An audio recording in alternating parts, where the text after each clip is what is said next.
Hi guys, it's Nicole and welcome to the For the Love of Crafting and Sharing YouTube collaboration and hop.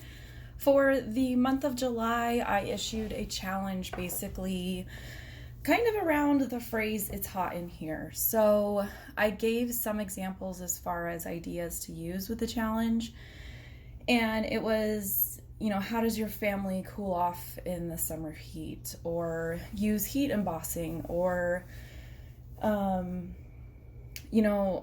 toasting marshmallows with a campfire, like basically anything that kind of gave you the idea of heat. And it could even be just papers that kind of give off a warm glow. Like typically when I issue the challenges for the group, I try to keep them pretty open-ended to where they would work for any style, any size layouts, any type of layouts, any specific type of creative style. So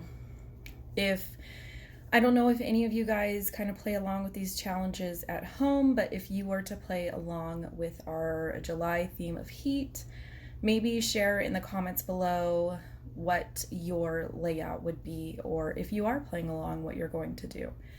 So for mine, I am doing photos from the 4th of July. That was just a couple weeks ago. And before anybody comments on how amazing it is that I'm caught up on my scrapbooking, that I'm doing, photos from 3 weeks ago, I'm going to stop you right there and say, no, I'm not caught up. I am such a digital mess at the moment that I don't want to run into a situation where I'm scrapbooking photos that I've already scrapbooked. So I normally try to have my layout done early so that it's ready to go. I feel like if I'm going to run a hop, I should have my own layout and my link available to the group. And it is July 18th and I am editing my video, and I made the layout yesterday. So I needed something that was going to be quick, and I knew that I wouldn't have already have done the photos. So that meant this year's photos. And in a previous haul, I had shared that I purchased the 6x6 pad, the odds and ends die cut pieces, and the 12x12 petite prints of the Doodlebug line, their new patriotic one, which is Land That I Love. I did have to go, which right here, I had pulled out, I have a section of my pattern paper that I keep patriotic paper in because we do this block party every year. And I had a couple sheets of an older Doodlebug line. So because it was the same manufacturer, I knew that the colors were going to be the exact same. I've mentioned before that I really appreciate it when manufacturers keep like a rainbow palette, meaning that every time they do a line, if they're going to use a red, it's the same red. If they're going to use a pink, it's the same pink. That way you can pull elements from different collections and mix and match them. So I cut some strips out of the petite prints. I used like a white tone-on-tone grid, a red tone-on-tone diagonal stripe, and an aqua like linen looking one. And then I am following a sketch. I did kind of do my own thing as far as the paper stripes and then kind of where they had shown embellishments. Basically, I used it for a starting point for my photos and my papers. And I'll post a link below, but the sketch is from a 5-pack bundle from Scrapbook Generation. And it's called 5-pack February 2018 baby themed 2-page layouts. So in the actual sketch that they design and turn into a PDF, a lot of the icons and stuff that you see representing the embellishment clusters are things like baby onesies and bottles and rattles. When I'm looking at a sketch, which was basically how I found this one, I kind of counted up how many photos I thought I wanted to include. I basically dropped the photos that I know for sure I want on the layout into Photoshop, count them up, and I know I can either omit some or add some. But that number is where I start looking for photos. So I think I started with 12 and I found this sketch that had 13 photos. However, the photos on the right page were 4x4 photos in 2 columns. So you had 3 4x4 photos stacked, 3 more 4x4 photos stacked to create a photo collage, and one 3x3 photo off kind of on the side. What I did was in Photoshop, I basically gave myself a blank document. I sized it to be the same size as that photo area, which would have been 8 inches wide and 12 inches tall. And from there, I just resized all of my photos. So some of them are 2x2, some of them are 2.5x4, some of them are 2x4. Like I just sized them and kind of fit them into this mocked up collage space that I had. Then I went ahead and printed them out. The ones on the left, again, I changed up some of the sizes. Some of them I kept true to what they were. If I changed the size, it was like the big group. I knew I needed it to be horizontal because we weren't really going to fit on a square crop. The one of my daughter with her like sassy pose, I knew I didn't want to crop that into a square because I was going to lose a lot of the like sassiness of her pose. So I changed it to be a little bit taller. So again, I just take a sketch and use it as like a jumping off point. And then the sketch depicted like tiny little banners kind of sticking out from the different photos. Well, because I was using this pack of die cuts, which I think a lot of us do this. Like you see like, oh, there's matching die cuts or ephemera pack for this collection. Boom, throw it in your cart, buy it. And then you open it and you're like, holy moly, these things, some of them are the size of my hand. Like they're huge. So at first I was like, oh no. But I just went ahead and decided, you know what, I'm going to use up some of these bigger ones. I'm not going to go with this mindset of just use a couple and save the rest for later. Like, no, there's 94 pieces in here and I probably used at least 20. I did end up getting a lot of the like firework bursts on here. Basically, I used them as like a foundation for clusters. I don't normally enjoy banners, but I went ahead and used the banners as sort of building up an area to do my title.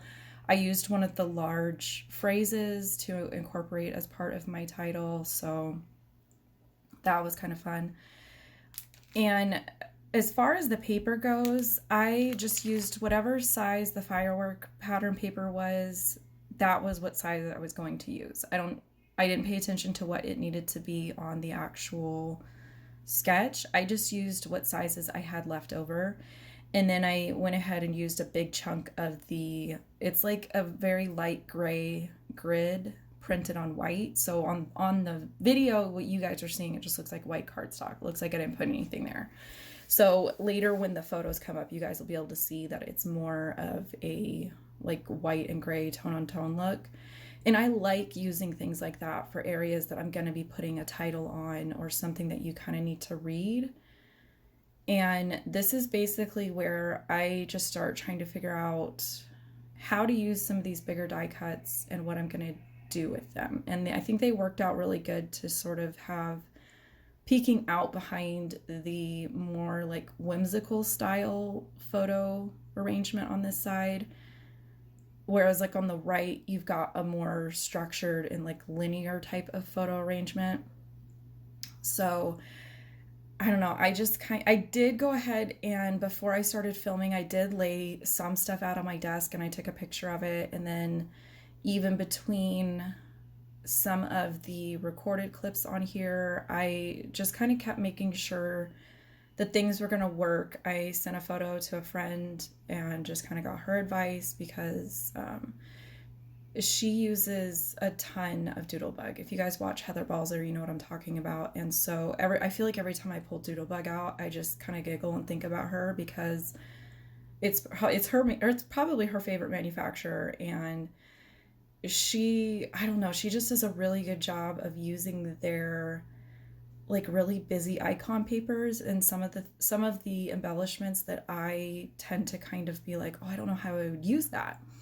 She does a really good job of using them. And so I had sent her a picture of it and was like, hey, does this look too busy? And she was like, no, I love it. So I just kind of kept going from there. For some reason, like, I do buy Doodlebug because it's super cute, and I feel like you put a face on anything, it's gonna make it cuter, which they kind of do that. but I do struggle a little bit with their more busy patterns. So typically what I have done with Doodlebug is I will buy like either individual sheets of paper that I love the pattern or I really like the B-side. I like their petite print 12 by 12 packs because again, I know it's going to match anything. And then I'll usually limit my more specific or themed heavy items from their collections. So I went with the 6x6 pad and then a pack of die cuts instead of buying like the full 12 by 12 collection kit that comes with a sticker sheet. I just kind of knew that that was going to be a little bit too much for what I needed. I pretty much only do one 4th of July layout where we have a big block party on our street with our neighbors who are pretty much our close friends too, family at this point.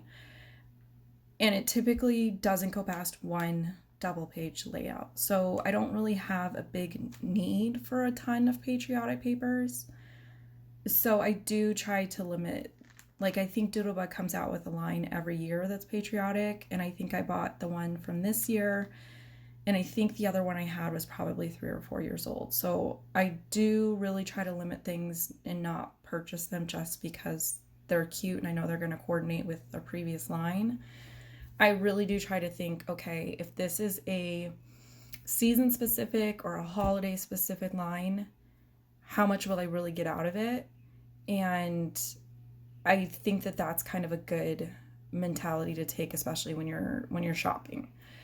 So from this point, I've got a lot of the things kind of attached to my page. I did only put ATG adhesive kind of in the middle of my photos so I would have an easier time lifting up the edges and tucking things underneath, with the intention that once I get done with the layout, and I think I left it in here, basically later I'm going to take just my favorite liquid glue, which at the moment is the Nuvo one, and I just lift up the edges of stuff. I don't get every little corner. I just get to where that one photo isn't going to fall off. And I just kind of take that glue and squirt it underneath the different areas and make sure everything's going to stay. And then I went through, and probably my favorite thing out of this die cut pack was these little hearts and the little stars, which I could have done with half a pack of those alone. And I used the stars as like centers for the fireworks and the little sparkler. So I really liked that. I didn't really include any other type of embellishments. I did think about putting some clear Morning Dew Nuvo drops on top of the star or the hearts, but I need to do some internet research. I'm not sure if they go bad or if they get old, but the clear one that I have came out very milky and not in like a evenly dispersed kind of way either after I had shaken it for quite a while. So I want to go and just take some scraps and put it on there and let it dry for a couple hours and see if it still dries okay or if the bottle that I have is bad. So I just took a scrap piece of cardstock and kind of scraped it off, and it ended up being okay. It didn't really, I got it off fast enough that it didn't really adhere or leave anything behind. And then over here on the right, I have yet to come up with a way of getting good photos of fireworks. So I just took the two best options that I had, where I had taken one kind of going down our street where you could see some of the kids sitting in the chairs as like a silhouette against the more kid safe fireworks and the sunset that was going on. And then I had one of the ones that people were sending up in the air that, had it been a large print, would have looked really crummy and just kind of blurry. So those are the ones that I will typically go ahead and crop down to like the 2x2 size prints. And I see that a lot on people that are commenting about Scrapbook Generation sketches, is that they don't like the small cropped photos. And my suggestion has always been to use the photos that you don't really like, or they're a little bit blurry, but you still want to include them, or substitute those for like a cut apart or a large die cut or something like that. It doesn't necessarily have to be exactly what they are depicting it. It's more of just like a placeholder of something. And you don't have to put something there if you don't want to.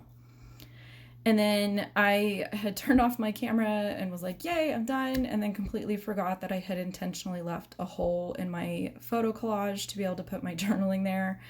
So I turned my camera back on to go ahead and show you guys that, which I just layered it on the same red pattern paper that I had used for strips. And then here's what I was talking about, where I just went through and made sure that those photos that I didn't put down super securely to begin with, I went ahead and added glue behind them. So here you can see the completed layout all done, and a bunch of photos of just kind of the different clusters and different stuff that is going on the page.